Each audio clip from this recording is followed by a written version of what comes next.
Hello guys, welcome to my channel. So இன்றைக்கி திருவண்ணாமலைக்கு கிரிவலம் போகலான்னு என்னோடய ஃப்ரெண்ட்ஸோடு போயிருந்தேன். நாங்கள் இந்த வாட்டி ட்ரெயின்லேயே போயிட்டோம். பஸ்ஸை விட எங்களுக்கு ட்ரெயின் வசதியாக இருக்கும். ஸோ அதனால் நாங்கள் ட்ரெயின் சூஸ் பண்ணி ட்ரெயின்லேயே போயிட்டோம். எங்களுக்கு ரயில்வே ஸ்டேஷன்லேருந்து கோவில் வந்து 1.5 கிலோமீட்டர் காட்டுது.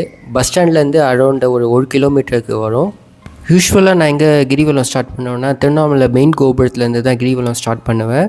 ஒரு சில பேர் என்ன பண்ணுவாங்கன்னா பஸ் ஸ்டாண்டில் இறங்கி அந்த இடத்துலேருந்தே கிரிவலம் ஸ்டார்ட் பண்ணி பஸ் ஸ்டாண்டாண்டே முடிப்பாங்க. அது அவங்களோட தனிப்பட்ட விருப்பத்தை பொறுத்தது. இப்போ நிறைய மக்கள் திருவண்ணாமலைக்கு வர ஸ்டார்ட் பண்ணிட்டாங்க.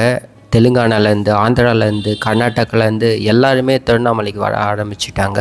அதனால் இப்போது நீங்கள் சாமி தரிசனம் போய் பார்த்துட்டு வரதுக்கே கிட்டத்தட்ட ஒரு 2 hours மேலே ஆகிடுது.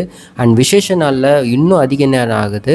நாங்கள் 100 rupees டிக்கெட் வாங்கிட்டு உள்ளே போயிட்டோம். அண்ட் சாமி தரிசனம் முடிச்சுட்டு மறுபடியும் இந்த கோபுரத்துலேருந்து எங்களோட கிரிவலத்தை நாங்கள் இப்போ ஸ்டார்ட் பண்ணுறோம். உங்களுக்கு கிரிவலம் டிஸ்டன்ஸ் பார்த்தீங்கன்னா அரௌண்ட் ஒரு 14 கிலோமீட்டர் வரும். Yonesh Vlogs. We are here in Tirunnamalai and doing கிரிவலம். தமிழ்ல பேசுடா. அதாவது பார்த்தீங்கன்னாங்க திருவண்ணாமலை பக்கம் வந்தோம் பார்த்துக்கிடுங்க. நம்ம ஃப்ரெண்டு ஒருத்தர் இங்கே இருக்காரு. அவர் வாங்கடா ரொம்ப நாள் கழிச்சு ஏதோ திருவண்ணாமலைக்கு வாங்குரு, ஏதோ அவங்க அண்ணன் முன்னியத்தில் நாங்களாம் தரிசனம் பார்த்து வெளியே வந்துட்டோம். சரிங்களா, நம்ம பெரிய யூடியூபர் மாதிரி பார்த்துட்டு போகிறாங்க.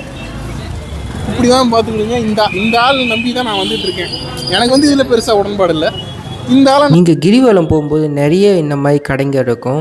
சில இடத்துல இளநீர் வெறும் 20 ரூபான்னு தான் போட்டு இருப்பாங்க. ஆனால் நீங்கள் கிட்டே போய் கேட்டிங்கன்னா அவங்க சின்ன இளநீர் தான் கொடுப்பாங்க. பெரிய இளநீர் வந்து 40 ரூபா 30 ரூபான்னு சொல்லுவாங்க. ஸோ நீங்கள் முன்னாடி குடிக்கிறதுக்கு முன்னாடி எந்த இளநீர் பார்த்து குடிங்க. ஏன் அண்ணன் கணக்கு வைக்க போகிறாரா அண்ணா?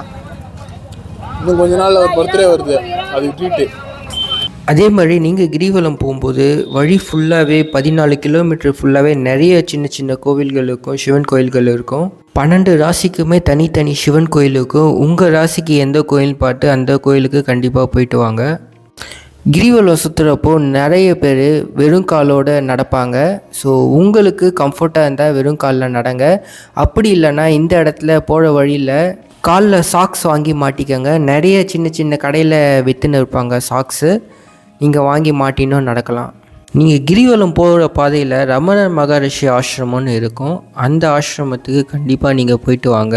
அந்த ஆசிரமத்துக்குள்ளே எல்லாருமே தியானம் பண்ணிகிட்டு இருப்பாங்க. நீங்கள் ஒரு 5 நிமிஷம் உட்காந்து தியானம் பண்ணிங்கன்னா உங்களுக்கு கண்டிப்பாக ஒரு மன அமைதி கிடைக்கும். ரைட் சைடில் நீங்கள் பார்க்குற இந்த இடம் தான் ரமணர் மகரிஷி ஆசிரமம். இங்கே தான் அவரோட சமாதியமே இருக்குது. நீங்கள் கிரிவலம் சுற்றுற பாதை ஃபுல்லாகவே இந்த மாதிரி நிறைய சாமியார்களை பார்க்கலாம். அவங்க அங்கங்கே கூடாரம் அமைச்சு உட்காந்துக்கிட்டு இருக்காங்க. ஒரு இடத்துல ஒரு கோயில் ஃபேமஸ் ஆகுதுன்னா அந்த கோயிலை சுற்றி நிறைய பிஸ்னஸ் டெவலப்மெண்ட் ஆகும். இந்த மாதிரி சின்ன சின்ன பிஸ்னஸ் பண்ணுறவங்களுக்கெல்லாம் நல்லாவே ஒரு பிஸ்னஸ் ஆப்பர்ச்சுனிட்டி கிடைக்கும். அவங்களோட சேல்ஸும் இன்க்ரீஸ் ஆகும். திருவண்ணாமலையில் இந்த மாதிரி சின்ன சின்ன பிஸ்னஸ் பண்ணுறவங்களுக்குலாம் நல்ல ஒரு வாய்ப்பாக அமைஞ்சிருக்கு. எனக்கு தெரிஞ்சு கொரோனாவுக்கு முன்னாடி வரைக்குமே பௌர்ணமி அப்போ மட்டும்தான் மலை நிறைய பேர் சுற்றுவாங்க. சாதாரண நாள்லலாம் மலை நிறைய பேர் சுற்ற மாட்டாங்க. ஆனால் இப்போது எல்லா நாளுமே எல்லா டைமுமே மலை சுற்றுறாங்க. இதுக்கு ஒரு முக்கியமான காரணம் யூடியூப் அண்ட் இன்ஸ்டாகிராம் தான் நான் சொல்லுவேன். நிறைய செலிப்ரிட்டிஸ் திருவண்ணாமலை பற்றி பேசினதுக்கு அப்புறமேட்டு ஆந்திராலேருந்து, கர்நாடகாலேருந்து, தெலுங்கானாலேருந்து நிறைய மக்கள் வர ஆரம்பிச்சிட்டாங்க. இப்போ திருவண்ணாமலை எந்த அளவுக்கு டெவலப் ஆகிக்குன்னா, நாங்கள் போன ஒரு சில கடையில் வந்து நாங்கள் தெலுங்கு பீப்புள் நினச்சிட்டு எங்ககிட்ட தெலுங்கில் பேச ஆரம்பித்தாங்க. எங்களுக்கு தெலுங்கு தெரியாது. அப்புறம் நாங்கள் தமிழ் அண்ணான்னு சொன்னதுக்கப்புறம் தான் எங்ககிட்ட அவங்க தமிழில் பேச ஆரம்பித்தாங்க. திருவண்ணாமலை இப்போ பிஸ்னஸ் பண்ணுறவங்களுக்கு ஓகேவாக இருக்கும். ஆனால் பொதுமக்களை பொறுத்த வரைக்கும் கொஞ்சம் அன்ஈஸியாக தான் ஃபீல் பண்ணுவாங்க. ஏன்னா திருவண்ணாமலையில் இப்போ டிராஃபிக் ரொம்பவே அதிகமாகிடுச்சு. முக்கியமாக விசேஷ நாட்களில். இப்போ நீங்கள் வீடியோவில் பார்த்தா தான் யமலிங்கம். ஒவ்வொரு ராசிக்கும் ஒவ்வொரு லிங்கம் இருக்குது. ஸோ உங்கள் ராசி என்னவோ அந்த கோயிலுக்கு மறக்காமல் போங்க. நீங்கள் திருவண்ணாமலைக்கு வரீங்கன்னா ஒரு நாள் கண்டிப்பாக ஸ்டே பண்ணிவிட்டு அடுத்த நாள் இங்கே இருக்க ஜவ்வாது மலைக்கு கண்டிப்பாக ஒரு விசிட் பண்ணுங்கள்.